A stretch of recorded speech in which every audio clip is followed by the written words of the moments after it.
3, 2, 1, and 0, and liftoff.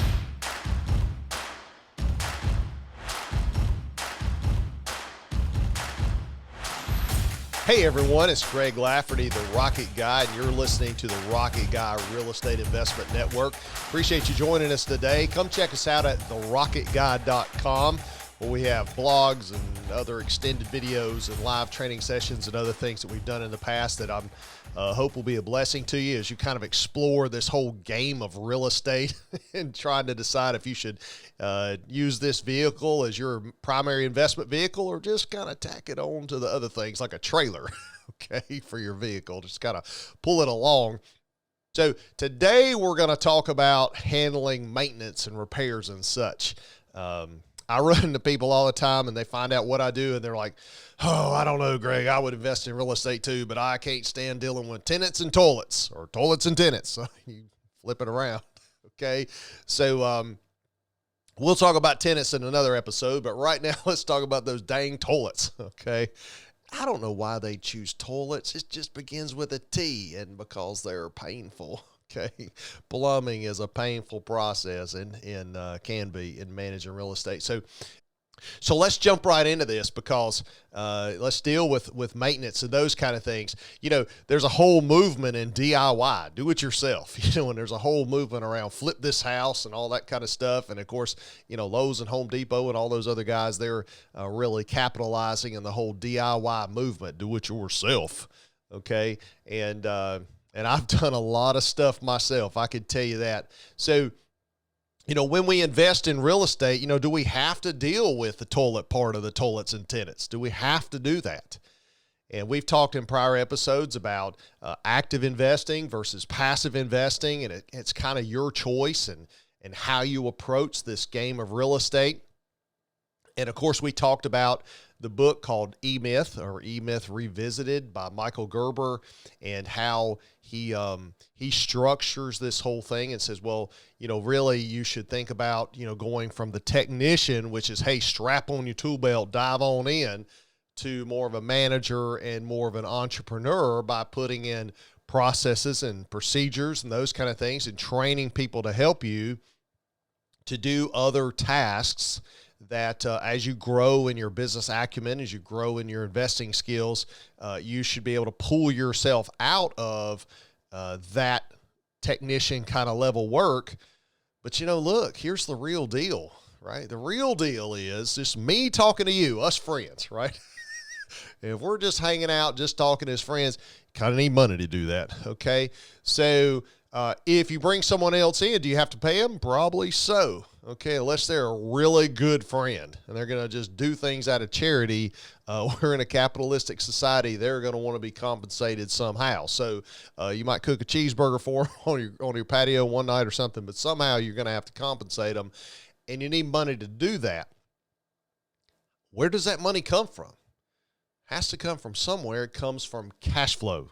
Okay, we've talked about cash flow and how important that is in your real estate investing journey and how I about got screwed up because I didn't have enough of it. Okay, and this is one of the struggles that I got into early on was, you know, I would buy these properties and fix them up and refinance them, pull all the cash out, and then go buy another one because I really didn't have any of my own money. So I was doing all these no money down techniques and all that kind of stuff. And the problem was, in the initial rehabilitation of the property, right, when you're going in and rehabbing it, okay, I wasn't flipping at the time. I was just rehabbing the property. I was rehabbing the rent. And so when I was rehabilitating the property, sounds like they get to rehab, okay? No, they didn't go to rehab. We took care of them. They're in place. So as we're going in there and fixing them up, you know, I didn't have any money to pay anybody. And so I had to do a lot of the work myself. There were certain things that I could pay for, certain things I needed to pay for. I had no idea how to lay carpet, no idea. So I had to pay a flooring guy to come in and stretch the carpet and kick it out and do all those kind of things that they need to do, kind of artistry work, but maybe help with getting some painting done. But dang, there was a lot of things I had to get in there and learn how to do. And of course, beginning in the early on stages, I didn't have the tools. I didn't have the knowledge. I didn't have anything. It was just all oh my goodness, what am I supposed to do here? I remember one night I was working on a place and my buddy came over and he's just standing over me watching as I'm using the knife or the saw on my Swiss Army knife to cut a hole in a piece of paneling to put up over and cover up an outlet. So he was like, really, dude? The saw on your Swiss Army knife? I'm like, I didn't have any other saw. That's all I had. So, but that's how I kind of started out. And because I didn't have any money, right? I had to dig in, I had to roll up my sleeves, and I had to get it done. And then, you know, and you might find the same thing as you start out, as you go into your investing. You know, the money has to come from somewhere. So either it comes from the property or it comes from your just over broke job and you're feeding the property with that money, or you're going into some serious debt to cover those bills to get some help. The money has to come from somewhere. And so early on, you might have to roll up your sleeves and dive on in. And of course, there might be some activities like my carpet guy that require a professional or maybe even permitting, right? You might buy a house and it needs a whole new electrical service. You're like, dang, I got to pull a permit and I don't know how to do an electrical service, and you shouldn't. Okay. Never shake hands with Mr. Electricity. Hire an electrician, have him pull the permits, get it inspected, have the electrician come in and do all the work. Okay. That is just fine, but he has to be paid.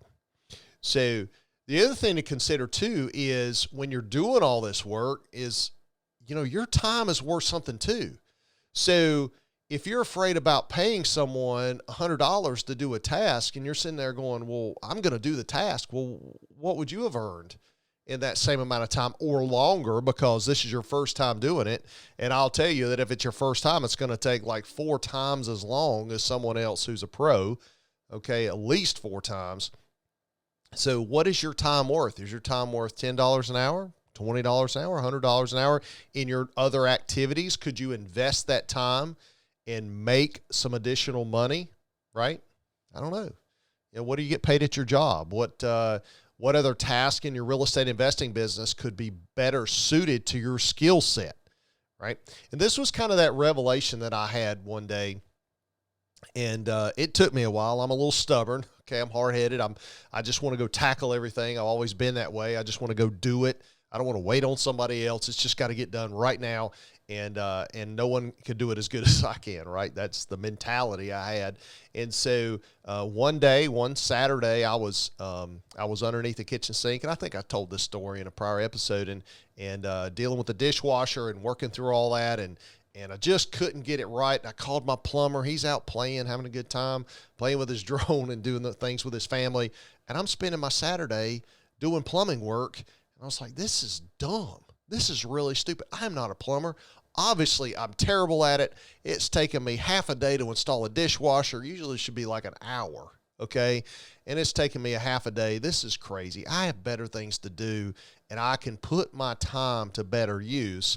And that kind of was a revelation. The other revelation was reading the E-Myth by Michael Gerber and looking at taking some introspective look at myself and my life and my business and trying to understand how am I spending my time, and could I apply my time to a higher level task and then pay others to take care of some of those tasks that they are good at, because I was just not good as a plumber. There's plenty of things I'm not good at. Looking at opportunities, analyzing them, raising the money, all those kind of things I am good at. Okay. Installing a dishwasher, not so much. Okay. So you'll have to look at your own time, but don't just act like you didn't pay somebody to do a task. If you're under the sink and you're fixing a P-trap and you're trying to get it to stop leaking, you're taking time. So you should pay yourself. And so those are the things that you should consider. The other thing you should consider too is you cannot grow unless you get help. Absolutely impossible. You can handle a few units, it's fine, and you can ride out on Saturdays like I used to do, ride around even when my kids were young. We'd jump in the truck and the boys would come with me and we'd ride around and take care of the apartments, right? And we'd do our maintenance stuff on Saturday because I had a daily job. And so the weekend was kind of spent taking care of things and doing repairs and whatnot. And that's just how I spent my time. And I worked weekends for years doing that. Okay. But I could not grow. I reached a point where I was like, I can only take care of so much. And you're always wondering if the phone was going to ring and it'd be the next disaster, okay, which would just kill the weekends and every night for the next 3 weeks, right, to kind of figure it all out. And so I knew I couldn't grow without help, and I couldn't grow without administrative help, accounting help, and maintenance help. And so these are the things that you have to learn. Now, when you have one unit, it's kind of your choice, right? We've talked about this. So do you want to structure it to be very passive and you want to hire a management company and let them kind of take care of everything? Or do you want to be more actively involved? And there is a trade-off. There's a trade-off to that. You might get lower returns, but here again, you should have paid yourself anyway, right? So you're paying them to do those activities, right? So you should also kind of pay yourself to do those same activities. The return should be about the same. Either way, if you pay yourself really for the time that you spent. You might even find that your returns are less if you pay yourself by the hour for all the time that you're spending. Something to think about and consider. So one of the things that I want to encourage you, though, to do is, we make money in real estate on the buy side, okay? We have to buy the property right. Buy it right, okay, is what everybody says. You make money on the buy side because it sets us up for success long term. And so what makes me nervous right now is that investors are running around the country trying to find deals, right? They're trying to place money.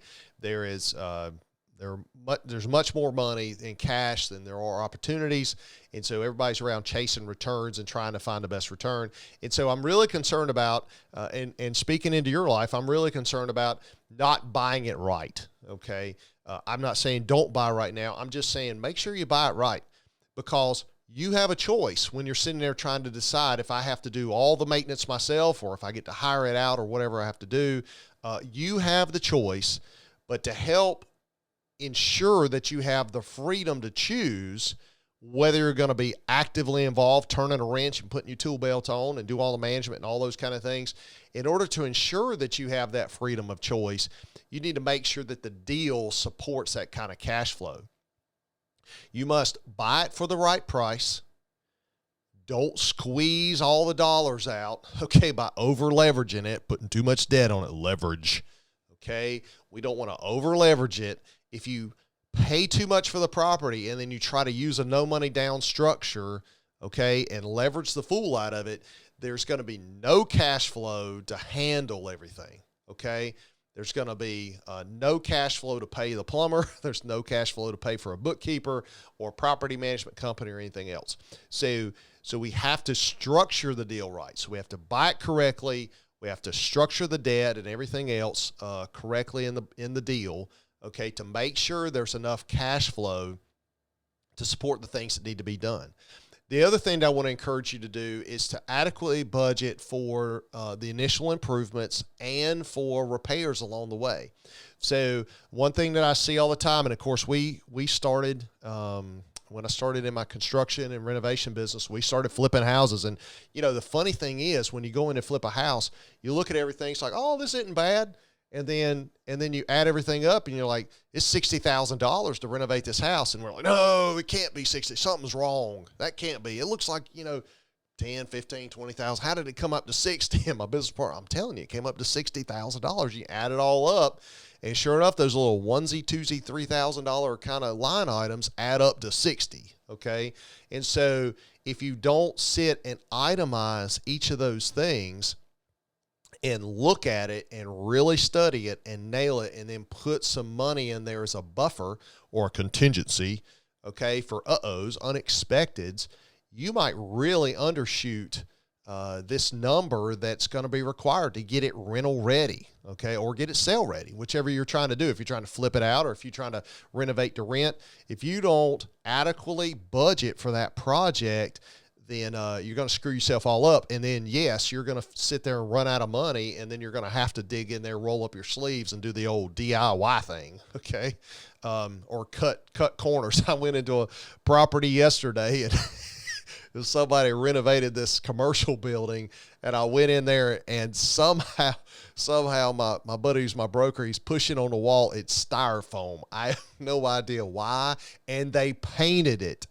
They painted the styrofoam wall. Okay. They didn't pull it off, put paneling up, put drywall up, do something different. Nope. They painted it. Okay. So I don't know if that was a last minute budget cut. I mean, I know lumber's been expensive lately, but come on, drywall, put some drywall up on that thing, people. But styrofoam. So that was probably one of those, I'm running out of money things. And, but to paint it. So anyway, so make sure you get an adequate budget out there for the initial improvements to get it rental ready, but then also buffer for, hey, look, in my monthly cash flow, do I have room that if the hot water heater goes out, do I have an extra $1,000 sitting around somewhere? Can I budget for that? Right? If I turn around and a windstorm comes through and I don't have the proper insurance, can I replace the roof? If the heat and air system gets struck by lightning, right? I mean, things happen. And so unless you want to reach down into Hip National Bank and pull that cash out, you need to make sure you have cash flow to handle that. And that will protect you from having to do all the maintenance yourself. Cash flow is that insurance which allows you to not have to do the DIY thing. Okay. You have a choice. I have an uncle. He loves to do repairs. He loves it. He puts his tools in his truck. He drives around. It's what he does. Okay. He loves it. In fact, I have another uncle that, one time he said, I'm the highest paid repair guy in the county right now. That's what he did. Okay. He just decided he wanted something to do every day, and he collects all his rents and he does quite well. And he just drives around in a beat old pickup truck and does his repairs. Okay. So, me, that's not my thing because I'm terrible at it. And I think I'd like to grow my business a little bit more. I'm not ready to kind of settle down and just collect the check. So, but then after all that's said and done, you also have the choice to then pay yourself, right? If you have enough budgets, enough cash flow going around, maybe you pay yourself to do your own repairs. And that's kind of what those guys were doing. So it's a what I call a you choose. Okay. But cash flow gives you the freedom to choose. And the way that we get cash flow is to structure the deal well. Okay. And one day we'll dig into those details and kind of peel that onion back a little bit and get to some math, because I love some math. And we'll try to make that, we'll kiss it. We'll keep it simple, stupid, but just kind of show you what those levers that we can pull to improve the cash flow or improve your returns and kind of pull that around. So anyway, so thank you so much for coming and joining us today. I'm Greg Lafferty, the Rocket Guy. Come check us out at therocketguy.com. Like and subscribe and hit all the bells and whistles and all those kind of things. Leave us a comment. I hope this gave you a little bit of insight into the power to choose whether you do all this work yourself, be a DIY guy like I was, or if you could sit back and be a passive investor. And come check us out next week at the Rocket Guy Real Estate Investment Network. Thanks a lot and have a great day.